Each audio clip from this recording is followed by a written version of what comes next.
Mr. Ashok, you have worked many years with in floriculture in the earlier part of your career, and also when you were doing this that greenhouses and that water that drip irrigation, you must have encountered other farmers and seen what is happening. I want you to tell us a little bit about prospects of floriculture and what type of flowers are generally moving and what are the problems of floriculture, advantages, and where people make common mistakes that they make. Because when it comes to flower, the flower is not a necessity. It is not a food.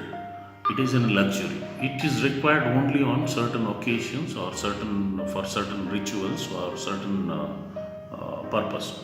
For example, if you take the highest demand for flowers, it depends upon when there is marriages. Then there is puja festivals. That time the local flowers which has got a lot of demand. So the flower business itself is seasonal. The demand derives the price of the produce. So in floriculture, what happens is we have to program our production according to the market demand. So if you want to be successful in floriculture, we should know on the slot between Christmas and New Year, we produce a large quantity. A Valentine Day, we produce a large quantity. In fact, one sale, what happens on for Valentine Day itself, it determines the profit and loss of the whole rose cultivation. Similarly, when it comes to chrysanthemum or when it comes to any other flowers, the biggest issue in flowers like carnation or gerbera or chrysanthemum or maybe there are a lot of tuber crops. In all this is the disease issue. One of the diseases is a fusarium. So fusarium, when we are cultivating in soil, invariably we have an issue which is connected with the fusarium. So once the fusarium gets infected into the soil, like growing the same crop again and again, it's not possible. Like if you look at anybody who is getting into this business, generally they get into gerbera cultivation or chrysanthemum cultivation or carnation, one of this. So, but they don't, even if you look for last 25 years, there is not even one single farmer who is able to cultivate carnation from last 25 years. So, that is a history of our country's floriculture. So, floriculture is, there are certain areas where there is an open house cultivation, then there is a greenhouse cultivation. When it comes to greenhouse cultivation, going for soil-less, without soil, cultivating the flower is a better option because you can consistently grow as you require. And when it comes to egg, when it comes to the outdoor cultivation, outside greenhouse cultivation, there are a lot of crops which is perennial flowers. Like there are so many flowers, like there are bird of paradise, there are torches, there are a lot of greeneries, there are a lot of filler materials. All this is a requirement which can be grown outside or in a shade house, which can be grown and which can be supplied into a floriculture market. We'll take up open cultivation first. Yeah. And also I wanted you to tell a little bit about our traditional flowers, that are sacred flowers like jasmine and some of them which they use in our temple rituals and all that, which are Most of the ritual related flowers the demand for the flowers is related to the religious activities. There are certain flowers which has got extensive demand during the marriage seasons. The marriages are mostly seasonal in our country, and so far, even when it comes to most of the, like for Gauri, Ganesha, Navaratri, then when it comes to Varamahalakshmi, so there are so many days. The flower requirement is huge. But when it comes to the Western culture, like the flower is an everyday part of their life. Like they keep some flowers on a table, or there are organized sectors like hotels or even tourism industry, where you require flower for everyday decoration, which is a part of the routine, like everyday routine.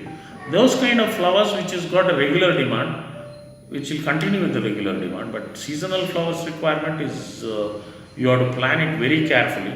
Along with that, you have to have alternate crops. Like for example, if you are producing for a particular slot, you should be able to produce for that slot, and you should rest of the time you should go for alternative crop or some other alternative crop. In a way, that's good because there will be soil, the crop rotation happens, and Yes. also the investment required may be less in this open air because you don't need all the tech. Yeah, but there is one more area where like when the investment is less, invariably what happens is more and more people get in haphazard. Supply will suddenly. Yeah, supply will be generally more than that of production. The production part, like if you are selective, like in 97, it so happened like we got one flower seed called Status, which the flower lasts for a couple of weeks. So we got it from a company from Japan. I produced about little less than 1 acre. So we were able to generate so much of revenue, which is generally doesn't happen. So that particular crop, it continued only about for a period of about one year or so. In 1 year, so happened like everybody started importing the same seed and everybody started growing. Copycat scheme. Yeah, that is what is the issue. So when entry barrier is low, competition. Yeah, steps something very when fast. it is new, it has got a particular life. Like for example, 6 months or 1 year or 2 years. And another biggest drawback in floriculture is you can't scale up. Like for example, tomorrow somebody comes and gives you an order to produce 1 lakh flower and supply. That cannot be done. So whatever you grow, only that we can sell. And when we sell, if there is a good price, like we make money. So consistency in revenue is in floriculture is difficult.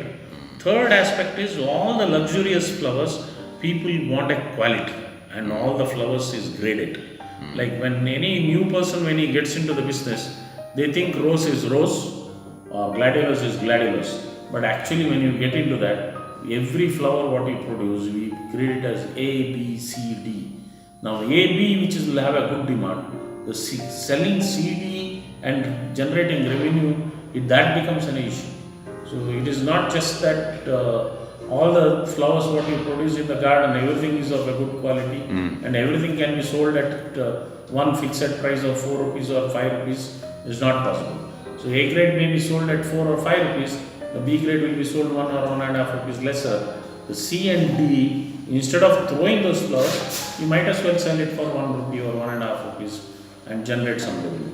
And see that the lower grade flowers are why we produce lower grade flowers and how to avoid that. That's what we should handle it. And who is the world's most successful flower growing country?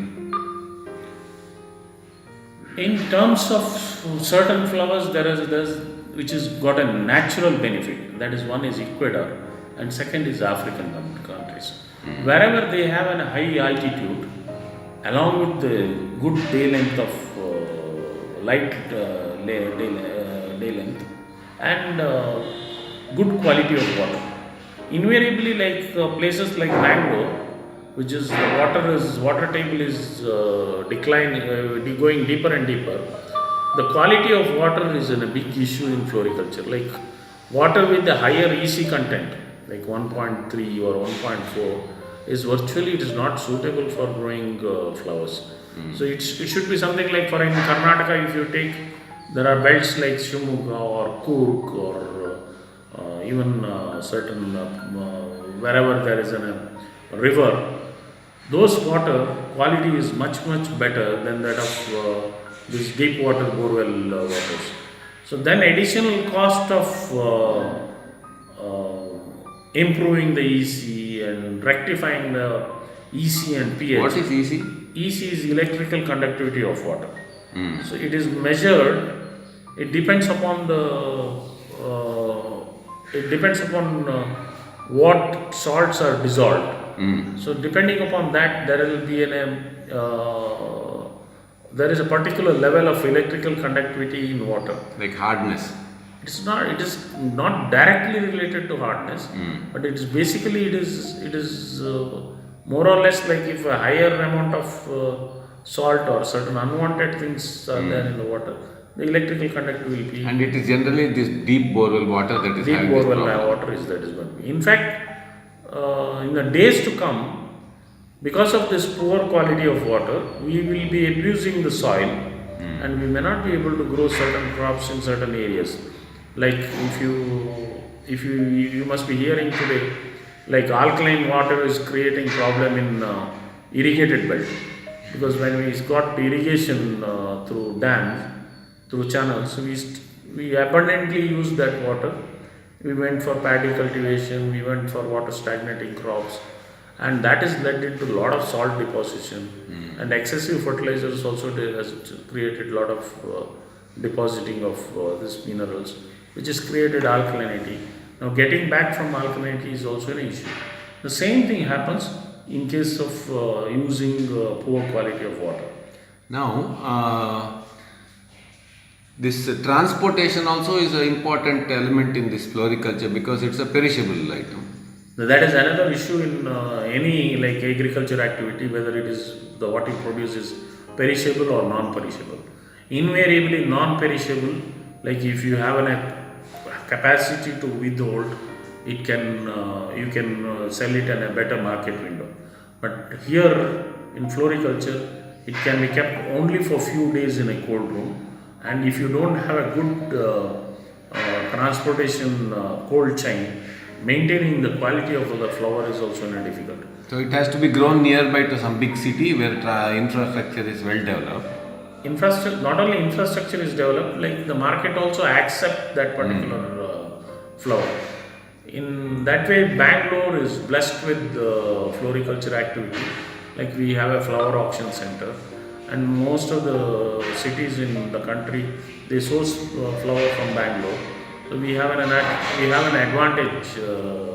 Now we are one of the largest producing centers in the country. But water is deteriorating around Bangalore. Water is deteriorating around Bangalore, and the quality of water, like it is, they have to spend little more money in rectifying the quality of water. Whereas, like the same flower, if you are growing in Kenya or Ecuador, the same variety, the size, the color, the shape, and the look, and the shine, it is totally different. It is just because of the elevation, just because of the quality of water and a good day length. So, in a nutshell, floriculture is quite a challenging. It is definitely a person who is not meticulous, he should not get into floriculture. And even if they want to get into, they should try out on a small scale for a while and. Yeah, that is definitely the solution. Going straight away for large scale cultivation will lead to loss. That is what has happened in many cases. This is when it comes to floriculture, it is a 365 days cropping activity. Unlike plantation or any other, like for example, you take coffee, rubber, or coconut or arecanut, you plant and you spray maybe maximum 3 times a year or 2 times a year. When it comes to floriculture, every day morning you have to be actively involved. If there is any pest or any disease, immediately you have to control that. Even closing and opening the curtain also, that has to be managed every day. And like absently landlord or person who cannot take care of the environment inside the greenhouse, he cannot sustain in the business. He will definitely go out of business. Okay, thank you.